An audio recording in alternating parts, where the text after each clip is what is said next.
Hello, my name is Robert Amato. I'm a managing partner at Compass Wealth Management. And I'm Sally Shelton, Compass's Senior Planner.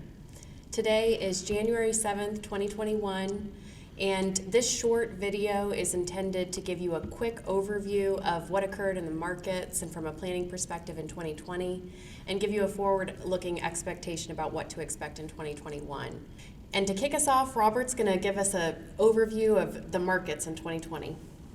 Yeah, and we're going to spend the least amount of time here. 2020 is in the past, and boy, in the first 7 days of January have we seen a lot. So we're going to spend some time with that in the back half of this video. So very quickly, let's take a look back at 2020. I think the importance of this is to give us some perspective of what we use for guidance and how that has worked, how that's helped us stay on course for 2020. So with that said, I'm going to pull up a slide. This is the presentation that Sally and I did back on March 20th, and that was a live video cast. And the relevance was March 20th was 3 days from the low point, March 23rd, of the stock market, down 34% at that point. So we were certainly in the thick of it at that juncture. And what I described on this slide, I don't want you to get caught up with the busyness of the slide. I think really the takeaway is when you look at the past 12, now 13 bear markets that we've experienced, there was some commonality back then that we pointed out with two of those. And they were very light on the macro environmental factors. And that's the horizontal yellow that you see, the absence of those factors. The bear markets that exhibited those factors were much more lengthy. So Sally, the guidance that we gave back then was simply, when you look at the lack of those macro environmental factors, we had a 3-month bear market followed by a 6-month bear market. This one was actually less than both of those. This one was very fast. And the guidance was simply, with this fast of a moving market, probably doesn't make a lot of sense to make too many extreme changes to portfolio risk. And I think the other important facet of that was really the emphasis on what are some of the positives that we can expect in a recovery. Didn't know when that recovery was going to happen. Frankly, didn't know it was going to happen as fast as it did. But I think the importance there, and I'm going to bring up another slide from that presentation, and that was simply monetary and fiscal policy. Now, if you've followed our past videos, you probably very well know we have discussed monetary and fiscal policy at length, and we've described both policies as driving forces behind these capital markets as far as strength of the recovery. And that continues today. I will encourage you to go back to our website, and you can look at the last 3 videos that we've put together. We did one back in November, the other in September, and then we had a mid-year review back in June of last year. And we referenced the monetary and fiscal policy in both of those as positive catalysts for the market. And frankly, that kept us on course. We didn't make too many harsh adjustments during the thick of the mess back in March. And we stayed on course in our respective allocations from a risk perspective, and I think that certainly helped returns, which we'll discuss with each of you on a one-on-one basis as we generate our annual reviews. So with that said, let's switch gears and let's talk a little bit about planning priorities for last year, and then Sally, I think you'll also transition into planning priorities going forward. Yes, thank you, Robert. And to the point about the videos on our website, I just wanted to let everyone know that our website address is in the description below if you'd like to click into it. And to access our videos, you're going to click on the Knowledge Center tab, and you'll see all of our posts there.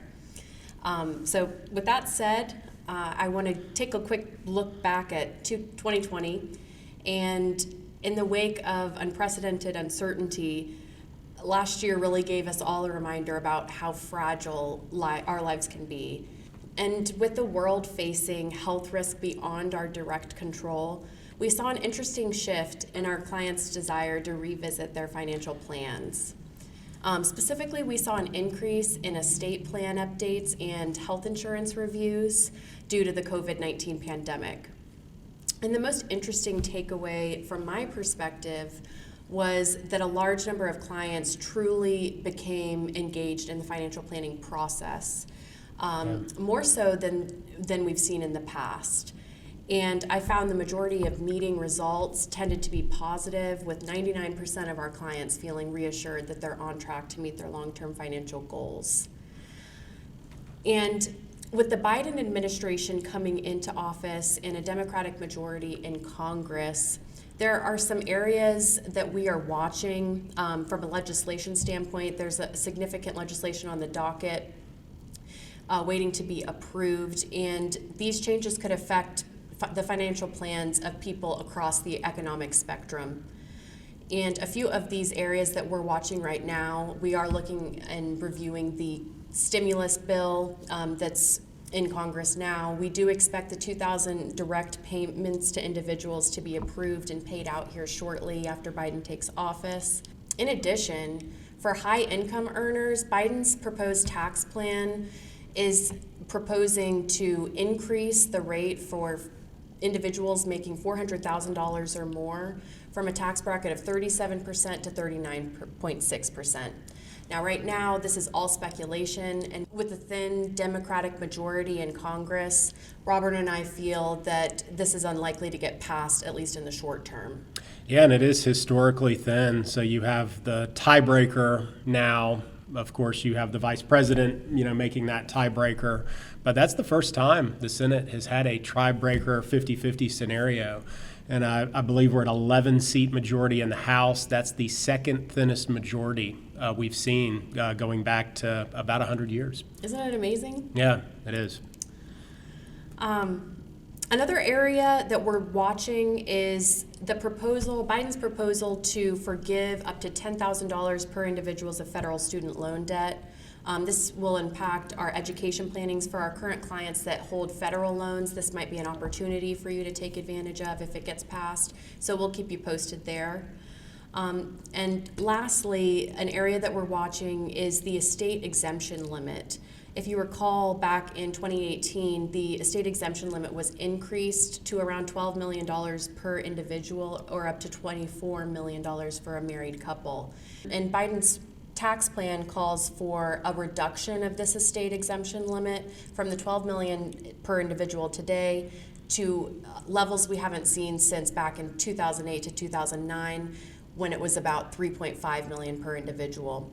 So if you are someone who expects your net worth to exceed $3.5 million at your death, then it would be a great time to review your estate plan. We'll keep you posted on any changes to that estate exemption limit. And to wrap up, I just want to leave you with a few planning priorities going into 2021 for you to start thinking about. I want to start with retirement savings. Now would be a great time to check your 401ks, your IRAs, and any other qualified plan to make sure that you're maxing out those tax advantage contributions, and make sure that any adjustments are made early on in the year if needed. In addition, for our clients who have education savings goals, who are contributing to 529 plans, something important happened back in 2020 for Georgia residents. The Path to College 529 plan that offers a state tax credit, it actually doubled. So now you can make an $8,000 contribution per beneficiary per account and receive that $480 state tax credit. If you have any questions about that, just reach out to Robert and I, and we'll be happy to walk you through it. And lastly, we've had a lot of clients talk about charitable giving in recent weeks. We've had a lot of meetings about that. And a charitable recommendation that we have for many of you is to contribute to a donor-advised fund. And the way that these accounts work is you're front-loading a contribution. It would be best in a high-income year where you need the deduction. But the donation that you put into the fund is a dollar for dollar above the line deduction on your tax return, up to 60% of your AGI if the contribution is made in cash, up to 30% of your AGI if the contribution is made with appreciated securities. And so this can be a really great way to get a tax deduction in the current year and also start saving for those future contributions that you're already planning for. And last, I want to focus on our retired clients who are over the age of 72. And If you're over the age of 72, you're taking required minimum distributions, or RMDs. And last year in 2020, the requirement to take the distribution from your qualified retirement accounts was actually waived, but it is back in business for 2021. So that means, yes, if you're over 72, now would be a great time to start coordinating with us to find out how much you're going to need to distribute this year and make a plan for how and when to fund those distributions. In addition, from a charitable perspective, it would be great to consider a qualified charitable distribution. I spoke about QCDs in length in our March 20th presentation, and we'll include a link below this video so that you can have easy reference to it if you want to dig into the details about that strategy. And with that said, I'm going to shift back to Robert, and he's going to give us a quick update on the market in 2021. Okay, great, Sally. So let's go back to the election results. Now that we have some clarity going forward, we're already starting to see some pretty significant changes in the market.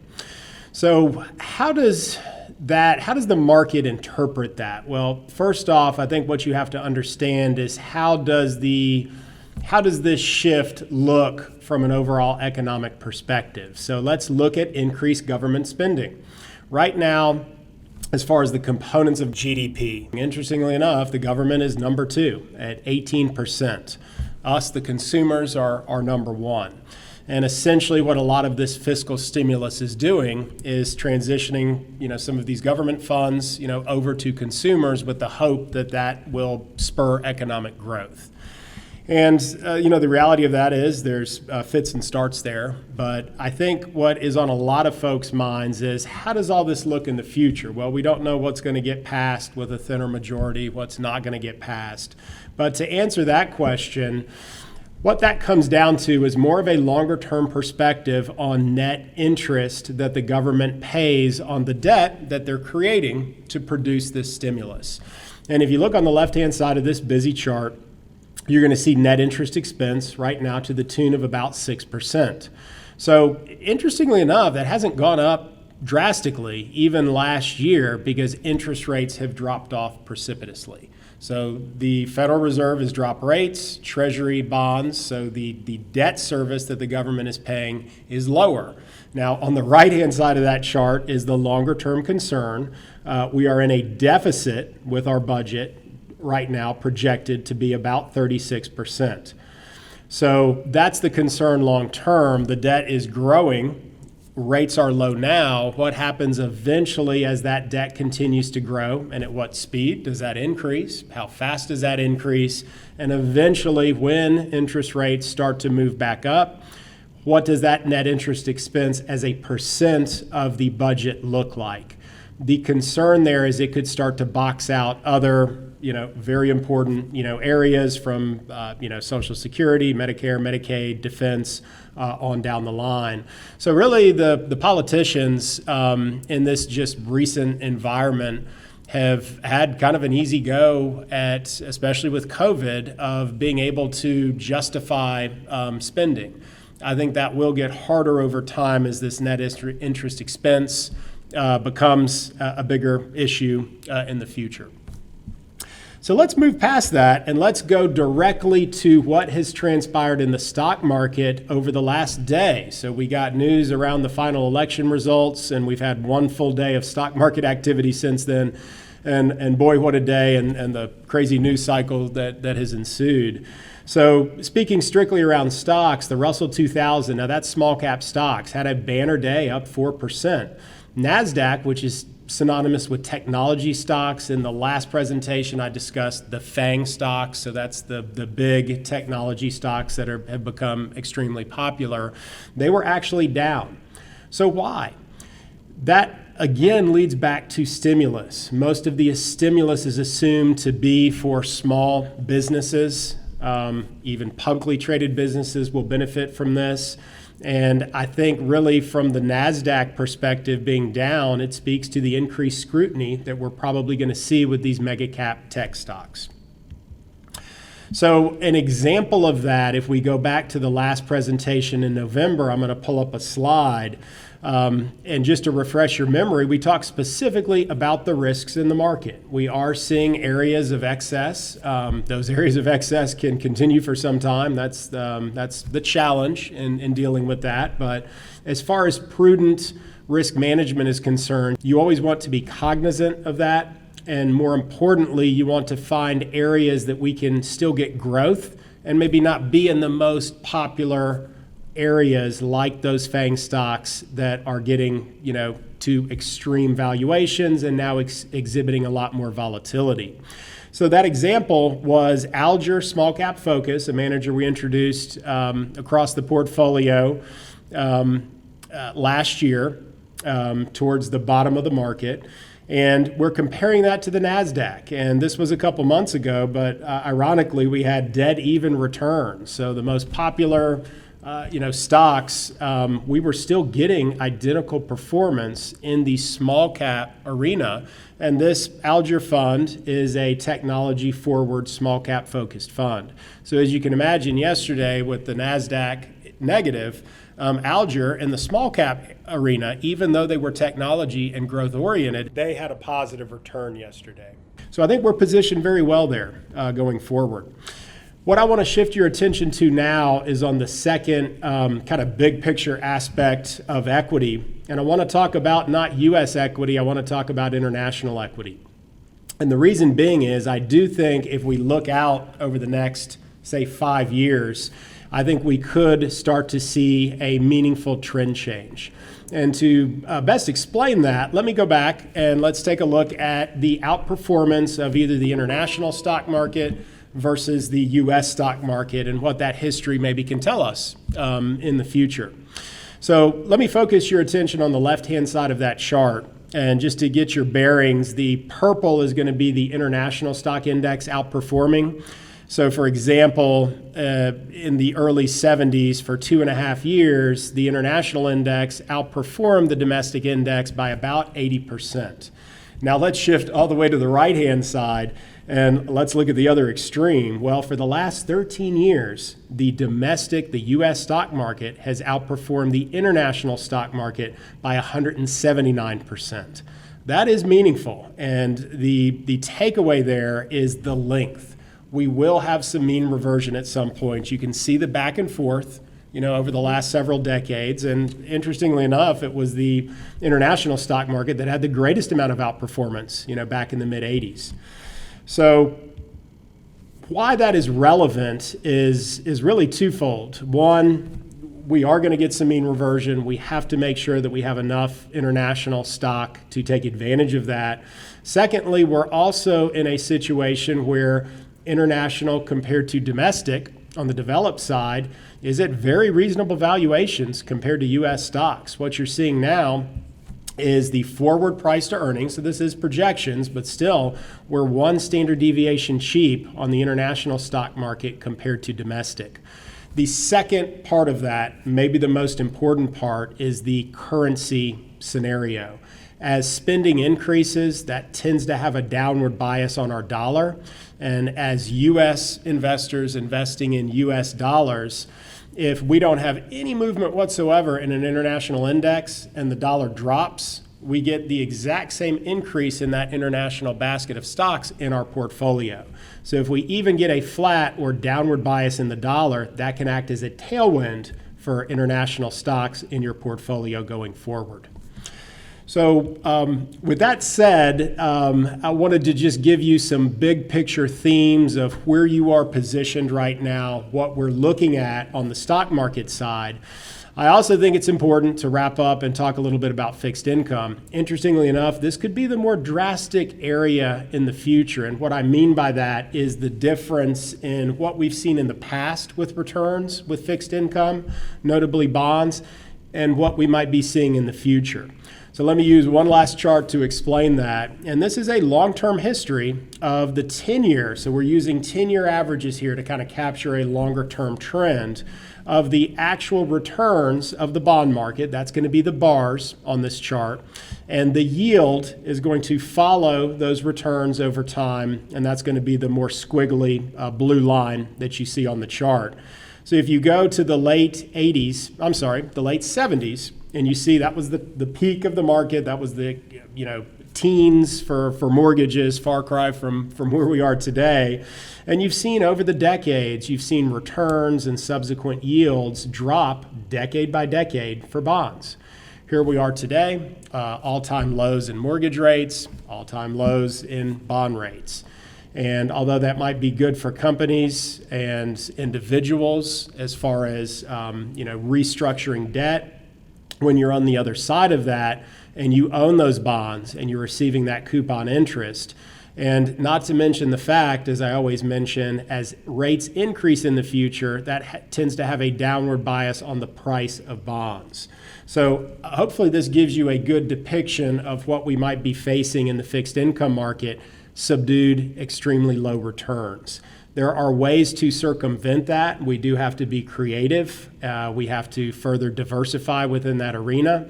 But I'm more concerned with clients that have more conservative portfolios, therefore a greater amount of fixed income. Really the goal there is to outpace inflation. And in past videos, I've mentioned structured income notes as ways to try to circumvent these ultra low interest rates, essentially trading default risk and interest rate risk for longer term stock market risk. And that's something we can talk about on an individual basis. Going forward, we can go back to past videos and send you clips that'll describe that in greater detail. So I think that's probably the most important aspect of fixed income, is just knowing where we are in the cycle and what can we do about that going forward to try to still maintain above inflationary type returns. So with that said, that's about all we're going to discuss in this video today as far as forward projections. We will be looking forward to having discussions with you guys at the beginning of the year as it relates to your portfolios. And Sally, anything to add? Just as a final wrap up, Robert and I want to thank you for joining us on this video today. If you enjoyed it, please throw us a like or feel free to comment in the section below. And if you'd like to get notified about future videos, feel free to hit the subscribe button below this video. Happy New Year. Thank you.